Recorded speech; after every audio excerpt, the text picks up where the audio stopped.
autora, conferencista y creadora del proyecto La Espía de Historia. Es una mujer apasionada por la historia y hace unos años decidió darle una vuelta a su vida y pasó de ser una mujer de 8 a 5 en el mundo corporativo a todavía estar en el mundo corporativo, pero a dedicarle una buena dosis de horas a llevar la historia más cerca de todos, porque no importa si eres niño o si eres adulto, te aseguro que si sigues la cuenta de Tatiana Pretel, la historia va a formar, te va a atrapar y va a formar parte de tu vida.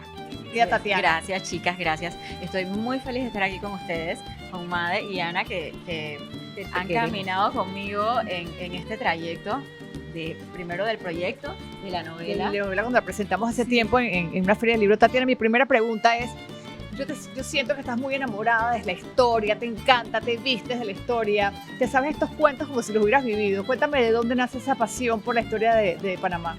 Bueno, primero yo soy una escritora, aficionada a la historia. Cuando yo comencé a escribir desde muy pequeña, comencé a leer los libros de Jane Austen, que es mi escritora favorita. Entonces tomé pues las clases para perfeccionar la técnica y yo dije, voy a escribir una novela o un cuento así como los de Jane Austen, de época. Entonces el profesor nos dijo, bueno, váyanse a su casa y piensen qué quieren escribir. Y yo en la noche solamente pensaba, en los 80 había en Avenida Balboa una señora que, bueno, era como que adicta a las drogas y caminaba por toda Avenida Balboa y digo, ¿por qué tengo que pensar en esa señora? O sea, escribí un cuento que se llama El acoso. Y es de esta mujer que no sabe, que es ella misma y siente que la está correteando otra mujer que es ella misma. Entonces, definitivamente yo dije, Jane Austen se debe estar revolcando en su tumba. Pero a partir de ahí yo me di cuenta que lo que yo quería escribir era novela, y una novela histórica en donde las mujeres se vistieran de época, en donde se hablara un poco de esos temas que no se hablan normalmente en nuestra historia en Panamá, porque hay algo bien importante. Nosotros, la mayoría, hemos vivido de espalda nuestra historia. Total, y la historia de Panamá es tan rica, tiene tantos secretos, tantos misterios. Que son los que queremos que tú nos eches hoy.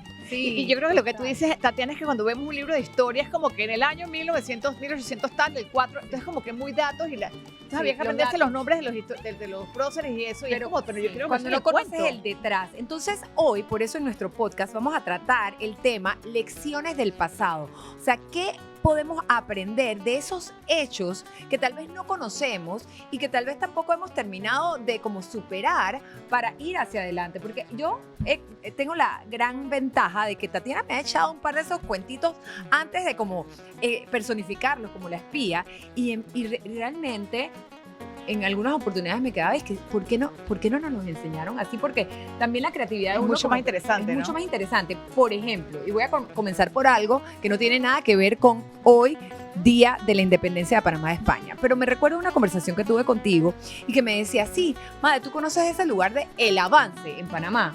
Sí. Y yo, claro, por supuesto, tengo incluso muchas amistades que viven en esa loma. ¿Y por qué se llama El Avance? Cuéntanos, Tatiana. Bueno, porque desde ahí avanzaron los piratas a la batalla de Panamá la Vieja. Claro. Y hay personas que viven en El Avance y en mis redes sociales, cuando yo cuento sobre esto, me escriben y que sí, tienes razón. O sea, viven en un lugar histórico, pero a nivel ¿Tú te imaginas que cuando tú estás en la escuela, a ti te lleven a la loma del Avance, que al final la loma tiene como una... y que ves toda la ciudad, y que te digan ahí en tu clase... Aquí pasó esto. Es de aquí... El pirata Morgan, que no vino como en Piratas del Caribe en ninguna emblemática flota, que a veces la gente se imagina que fue así, ¿no? Bueno, él llegó en una emblemática flota, pero no aquí, no aquí a la o sea, bahía. No, porque vino allá por el Caribe. Ajá. Y vino por allá ahí. Ajá. Primero y atravesó la selva. Sí, atravesó camino de cruces. Venían las armas en bongos y no traían que comer. No traían que comer porque ellos sacrificaron la comida para ponerla en las chatas o en los bongos o en las canoas. En las canoas. Entonces ellos llegaron a un lugar como ya todo el mundo sabía, porque esto sucedió en enero de 1671. El 15 de diciembre de 1670, el gobernador de Cartagena manda a avisar ¿Qué esto iba a pasar? que venía el pirata Morgan, pero primero el pirata Morgan ataca Santa Catalina en Colombia, y mandó a 400 piratas, que son los que atacan, aproximadamente las cifras, que son los que atacan el fuerte de San Lorenzo. Cuando atacan cuando ganan el fuerte, entonces mandan a llamar a Morgan, y Morgan viene y lo primero que ve es la bandera inglesa en el fuerte de San Lorenzo. Entonces ahí se fueron a Portobelo y se quedaron planeando, y empezaron una caminata de 10 días. Creo que llegaron el 28 de enero a Panamá la Vieja. Ellos no entraron por el Puente del Rey, por ejemplo. Claro. Ellos entraron por el Fortín de la Natividad, que es cincuentenario, donde está el mercado de artesanía. Y siempre me ha impresionado la cantidad de detalles con que tú nos cuentas todas estas cosas. Entonces, como decía Ana, te enamoras de la historia, pero ¿cuál es tu fuente? No, para yo te tener preguntaría todo si esto? eres una historiadora o eres una investigadora. ¿Cuál de las dos sientes que eres, no? Yo soy una aficionada a la historia, porque para poder escribir una novela de ficción histórica, tienes que leer investigar. historia. O sea, mi fuente son los historiadores panameños y también historiadores extranjeros.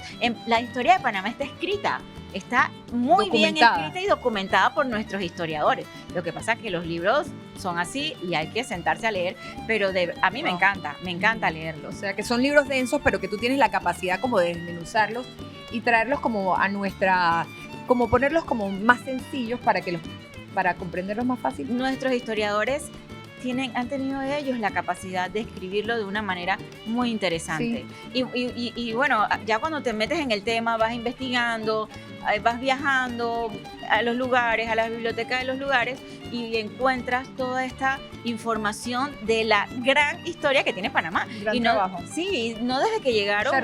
Mucha riqueza. Y no desde que llegaron los españoles, desde nuestros pueblos precolombinos. O sea, imagínate que hay en un libro narra que las mujeres le hacían chicheme, obvio que, bueno, sin leche, porque aquí no había animales de trabajo, a los indígenas para poder, cuando iban de caza, cuando iban a estas expediciones a cazar animales. Entonces, valga la redundancia, entonces es tan interesante la parte también culinaria, todo lo que comían, bueno, el maíz, que es un alimento pues bien americano y que se comía en toda la región.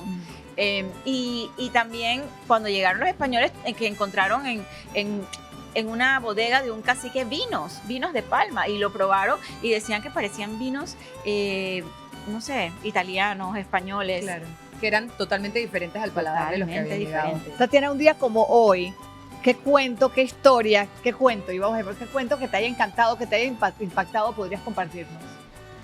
A mí me gusta muchísimo hablar del 28 de noviembre, porque siempre en la escuela, y díganme ustedes, teníamos eso como que, ¿a qué pertenece? ¿Qué fecha pertenece a qué? Porque ambas separaciones o independencias caen en el mismo mes, con una creo que 82 años de diferencia.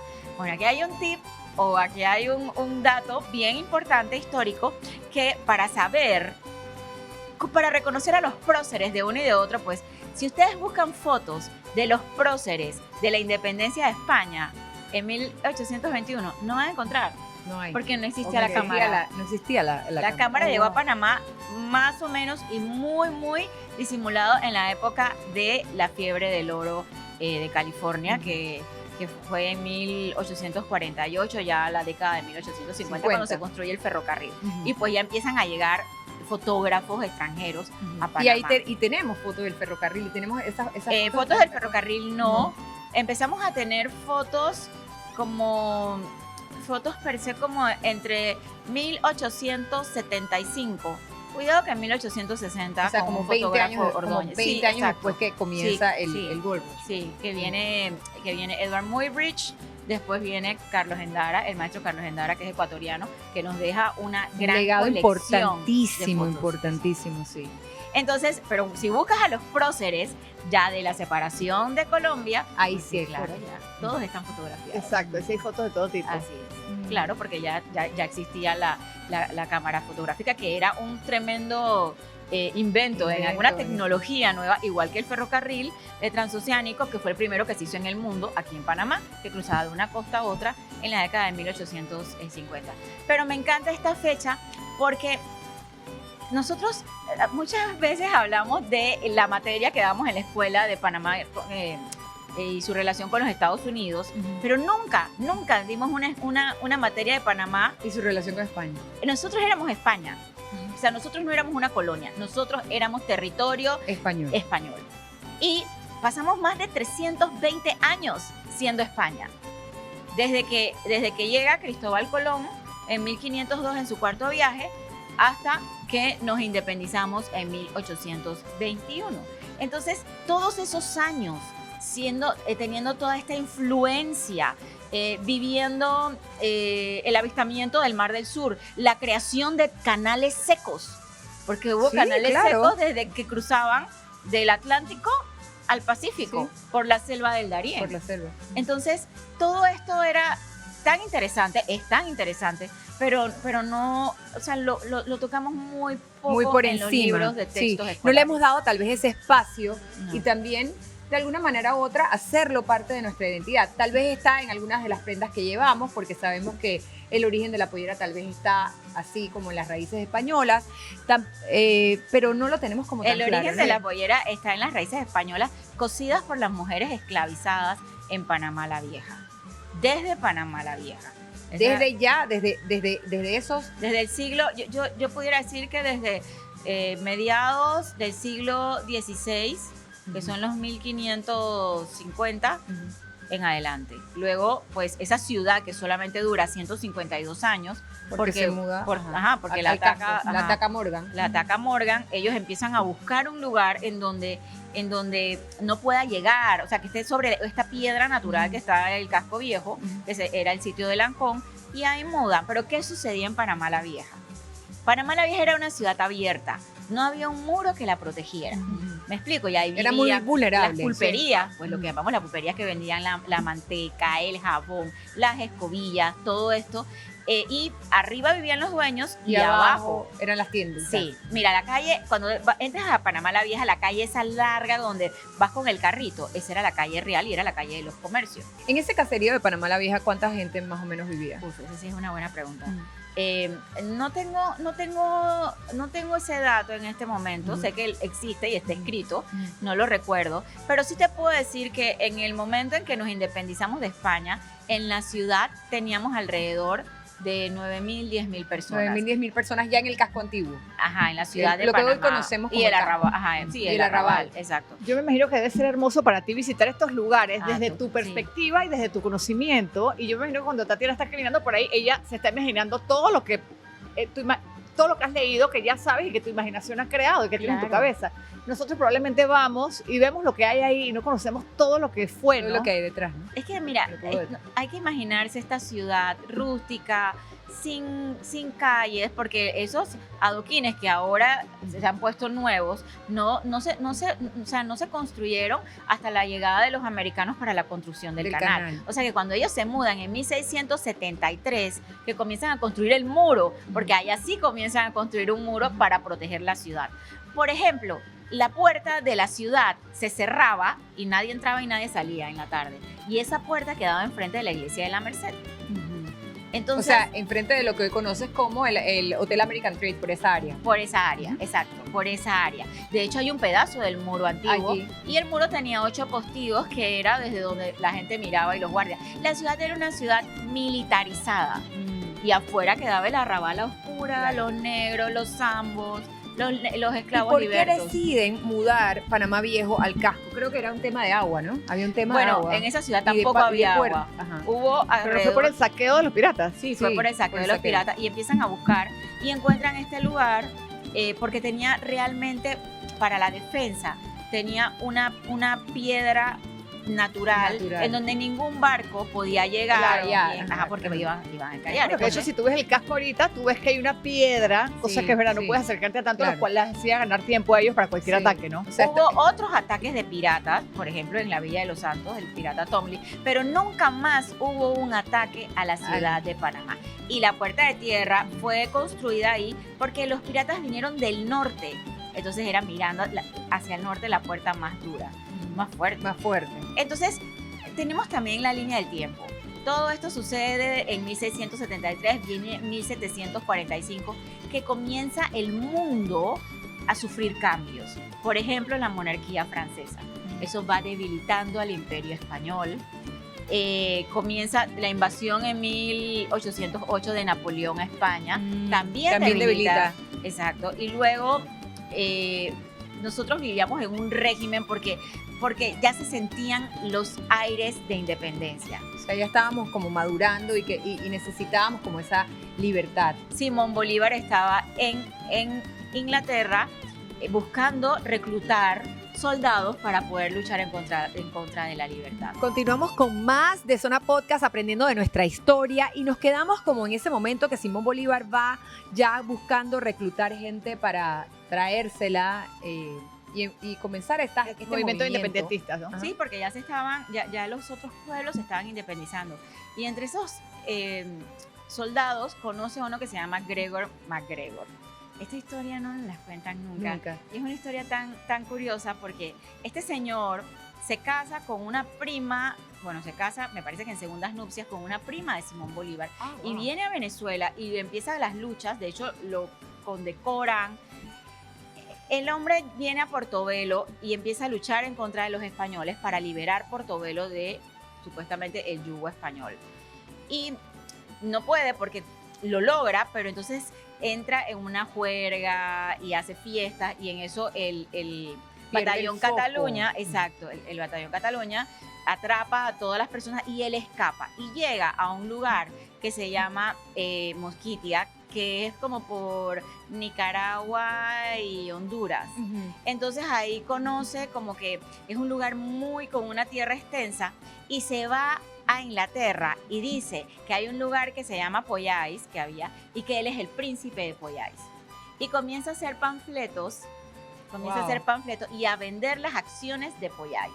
Yo voy a hacer eso hoy, puedo hacerlo, ¿verdad? Ya saben. Todo esto pasó en 1819, 1820. Y o sea que la gente viva estaba ya desde entonces. Exacto. Por Dios, el hombre vende acciones de Poyais y fleta una cantidad de accionistas y de gente que viene a conocer Poyais.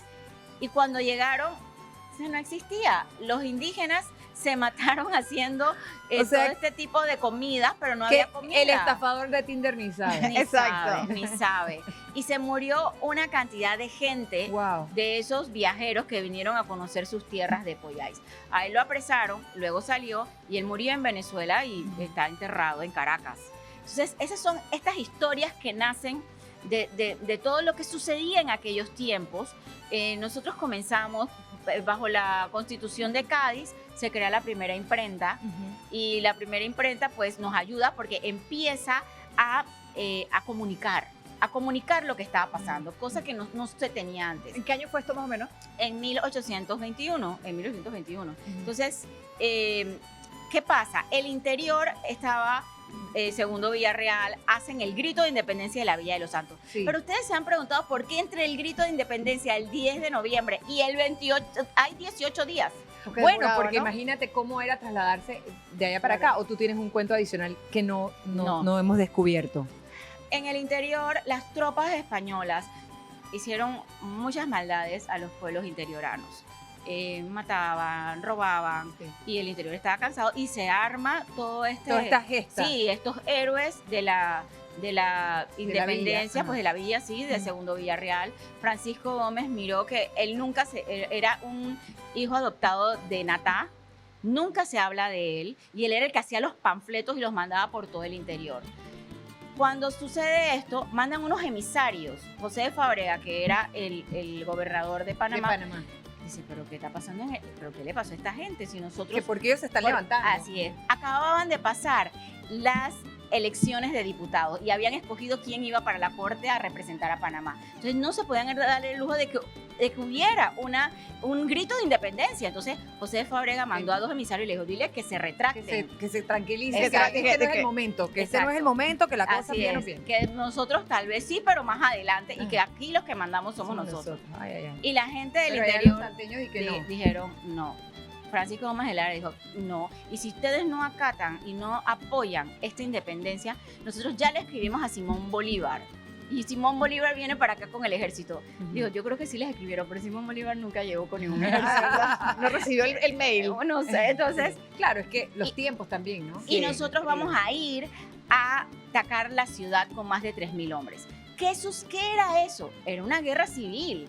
O sea, el interior mandaba comida para la ciudad, así como hace un año que se cerraba todo, eso iba a pasar en ese Separaba momento. todo. Ellos también se pararon como Así fuertes es. y dijeron, ¿sabes qué? Esto nosotros vamos con todo, Así es. así que o se nos suman o Se vivirán nos las suma, consecuencias. O aquí va a haber una separación y nosotros vamos a pelear. Entonces ahí los hermanos Arosemena dijeron, espérate, esta gente está hablando en serio. Vamos a armar un fondo y porque no le pagaban, España estaba súper debilitado, no tenía dinero, no le pagaban a los... Claro, por todas estas otras cosas Así que es. nos has comentado, ¿no? Estaba muy debilitado el Imperio Exacto. Español. Y desde que estábamos por acá, menos nos ponía atención. Sí, pero que Panamá era la caja menuda porque Por para aquí pasaba poder, todo. para poder ganar de nuevo los pueblos que se habían independizado y para poder pelear. Sí, en nuestra posición ahí nuevamente, Claro, nuestra posición total, céntrica, total. logística. Tránsito. Sí. Entonces empiezan a pagarle a los soldados. Y el 27 de noviembre, en la noche, 60 soldados dejan sus armas y se van del cuartel de Mano de Tigre. El cuartel de Mano de Tigre, la muralla donde está el cuartel de Mano de Tigre, todavía existe y lo pueden ver, Sí. que es en la parte de atrás del American Trade Sí, ahí está. y de la lo que- Plaza Herrera, de la ahí Plaza está. Y entonces, al día siguiente, todos corrieron a la Plaza Mayor, que no era pura tierra, a la Ujú. Plaza Mayor, y proclamaron la independencia de Panamá Ujú. de España. Y entonces había otro problema, ahora había que pensar, ¿a quién nos vamos a unir? ¿A quién nos vamos? Entonces, pensaron en México, pensaron en Perú, y al final decidieron unirnos a Colombia. Ujú. Desde ese momento comenzó nuestra vida republicana, porque habíamos dejado la monarquía. Qué interesante todo esto que nos cuentas Sí. y qué cantidad de detalles alrededor. Entonces, ese lapso de tiempo entre el 10 y el 28 es precisamente porque se dieron todas estas, como quien dice, conversaciones. Como que no era el y momento, pero ajá. Y Una todo como este negociación. tira y Sí. jale Ajá. para llegar a un consenso y que se uniera todo el país Claro. en esta toma de decisión, ¿no? Así es.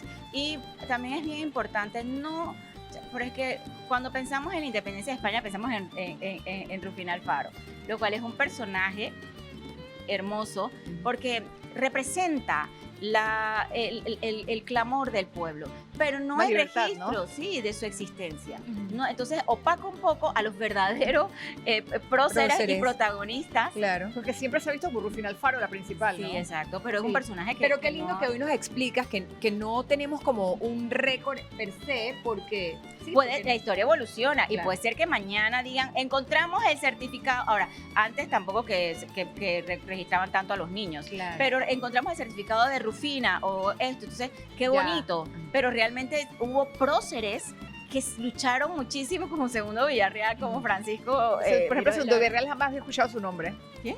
Que, por ejemplo, Segundo jamás Villarreal. había escuchado el nombre de Segundo Villarreal. De Segundo Villarreal. Yo no lo había escuchado, por eso te digo que siempre Rufina era como la primera en este cuento para mí, ¿no? Pero el Segundo Villarreal no lo he escuchado Que nunca. él fue el comandante, él fue nombrado comandante porque él fue el que lideró a todos estos hombres para poder entrar cuando estaban limpiando las armas, cuando estaban los soldados Ujú. y poder atacar y sacarlos. O sea, fue un acto de heroísmo y no se puede quitar y no se puede empañar, porque qué lindo, digo, la cultura también se nutre de los cuentos y leyendas, Sí. pero la realidad es la realidad y hay que decirlo a los niños de esta manera. Claro. Ahora, tú ahorita mismo acabas de mencionar dos palabras, cuentos y leyendas. Y en tus novelas y a la hora de que tú presentas la historia, la haces de una manera tal vez basada en los hechos reales, pero también utilizas la imaginación, la creatividad y un poco la ficción. Cuéntanos un poco cuando es una novela histórica, ficcionada, Sí. ¿cómo es? Por ejemplo, Juan David Morgan, que es uno de mis favoritos, Sí. sus novelas son relatos históricos, apegados a la realidad en o sea, un 99%. Los míos es ficción histórica. Los tuyos son ficción Qué Sí, y lindo, porque es exacto. como que usas estos escenarios Sí. hermosos. Y entonces tú empiezas a recrear los personajes, ¿no? Y a crear quizás Claro. alguna historia o algo entre una persona y otra. Sí, hay personajes que son reales, pero también hay personajes ficticios. Y me gusta mucho porque la literatura histórica hace volar, hace soñar, hace querer investigar. Ah, espérate, es que yo voy a buscar ahora si esto pasó o no sucedió. O no sucedió. Está la Biblioteca Nacional con toda su colección. Hay tantos museos en Panamá donde tú puedes ir y puedes encontrar nuestra historia. Realmente la historia de Panamá es fascinante y hay muchísimos cuentos, muchísimas leyendas. Y en el proyecto La Espía de Historias, para lo allá que iba. sí pasa, bueno, no sé si me quieres preguntar. No, claro, cuéntanos. Lo que sí pasa en el proyecto La Espía de Historia es que ahí sí se cuenta cómo es. Ahí nada es novelado, ahí sí es un proyecto dedicado a enseñar la historia de Panamá de una forma tecnológica, rápida para adultos y para niños, porque tenemos también todo lo que es las series infantiles. Claro, cuéntanos un poquito cómo nace la Espía de Historias y cuánto has crecido, porque me recuerdo cuando nació el proyecto, Sí. ahí estuve en la génesis de ese proyecto y cuánta gente has tocado a través del proyecto a nivel educativo, a nivel de centros educativos, en vivo, Sí. en tus canales digitales, en tus productos digitales. Cuéntanos Claro. un poco. Mira, de La Espía de Historia, bueno, tú la conoces gracias a ti, tú fuiste la primera que me enseñaste cómo estar en cámaras y nace con una miniserie que se llama En busca de la muralla de la ciudad, que era sobre la muralla de Panamá la Vieja, porque yo me quería vestir de época. Eso era lo que yo Te quería encanta. hacer. Yo me quería vestir de época porque, como te lo dije, yo siento que yo nací varias veces en otras épocas. Y el nombre nace de poder espiar esos momentos históricos que no nos cuentan o que no... Pero están reflejados en los libros. que en los libros de los Sí. historiadores están, pero no las sabemos. Ujú. Y no podemos hacer que la gente... ¿Cómo hacer que el público se interese más en nuestra historia? Claro, yo Sí. te digo que no están en los libros en la escuela, por ejemplo. En la Sí. escuela están como los datos muy Que al específicos. final son los que nosotros tenemos acceso, me Ajá, explico. Pero exacto. ella se ha ido a investigar todo Sí. esto y por medio de la espía tú puedes contarnos como que estos bochinches, por llamar así, o estos gossip, o estas cosas como que detrás que no se vieron, ¿no? Así es, así es. Así es. Por ejemplo, bueno, es importante también de que unas señoras que se pusieron ahí muy enojadas y tristes porque la leyenda del altar de oro es una leyenda urbana. Lo sabemos, es triste. Yo no A mí no me sabía. gusta recontarlas porque yo de todo, Sí. o sea, como toda la vida ¿Cómo crecimos así? porque no es de Que la ley- oro.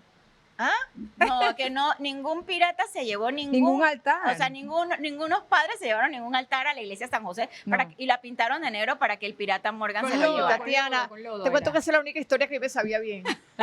De verdad. Y tampoco es de oro. No, lo que pasa es que ese es un altar barroco hecho después de que vinieron los piratas en el siglo XVIII. No tiene nada que ver con los No piratas. tiene nada que ver, pero bueno. Pero es como ya te bello y digo, yo lo amo. De las leyendas y los cuentos también se nutren. Mira, narraciones panameñas, todo esto, bellísimo. Pero tenemos que saber qué es Sí, realidad. también es y qué- difícil, para el que no sabe, Claro. es como disiernes, cómo puedes saber qué es verdad y qué es leyenda, y qué es cuento. En la y iglesia qué de es- San José, junto al altar, hay una plaquita que cuenta la desmiente historia. la leyenda. Ajá, exacto. Sí. Y bueno, nada, realmente La Espía de Historia nace pues de este personaje Ujú. y tuvo una acogida increíble en plena pandemia. Metco nos abrió las puertas Sí. y nos han abierto compañías. Estamos contando la historia de muchas compañías que han crecido con la República. Y eso para mí, wow, eso es un honor porque contarlo al estilo del espía, yo siento que los fundadores, que en paz descansen, se sienten orgullosos de que estemos contando esas historias. claro. Sí, porque son las que han Sí. construido nuestro país, Sí, además. Total. Y es en esa construcción de las diferentes perspectivas y de cómo cada quien desde su área de experiencia aportó para lo que hoy se llama Que se Panamá. atrevieron. Y se atrevieron. Porque Muchos pioneros. muchos pioneros, Ujú. o sea, cuando nosotros nos separamos de Colombia, o sea, hay gente que no se quería separar, igual que Claro. cuando nos separamos de España, es que ahora yo qué voy Y a ahora hacer, que yo- colombiano, español, Ujú. y, Claro. y mi plata, y la Ujú. plata que tengo en los bancos, ¿qué va a Sí, hacer? ¿qué va a hacer? No, si no tenemos moneda. Totalmente. ¿Me explico? Entonces, hay que irse un poco más allá, a las fibras de la historia, hay que conocer un poquito. Ahora, todo este año he estado volcada a una, a la Ay, qué lindo. investigación de una mujer que pronto va a salir a la luz y les va a gustar Wow. muchísimo del siglo XVIII. Del siglo Una XVIII. esclava panameña, sí. Mucha investigación. Mucha, Ah, mucha, Cuando mucha. comienzas una investigación de este calibre, ¿A dónde te vas? Porque sé que Exacto. viajas, me imagino que viajas a buscar, no solamente aquí. Sí, no solamente bueno, aquí en Panamá. en Bogotá hay mucho material.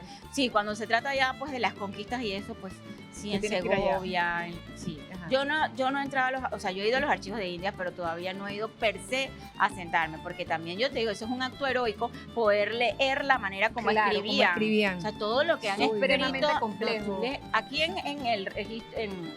en los archivos nacionales hay un tomo escrito por Juan Antonio Susto, que fue un historiador de principios de siglo, que Belisario Porras lo mandó al archivo de India y él trajo los tomos.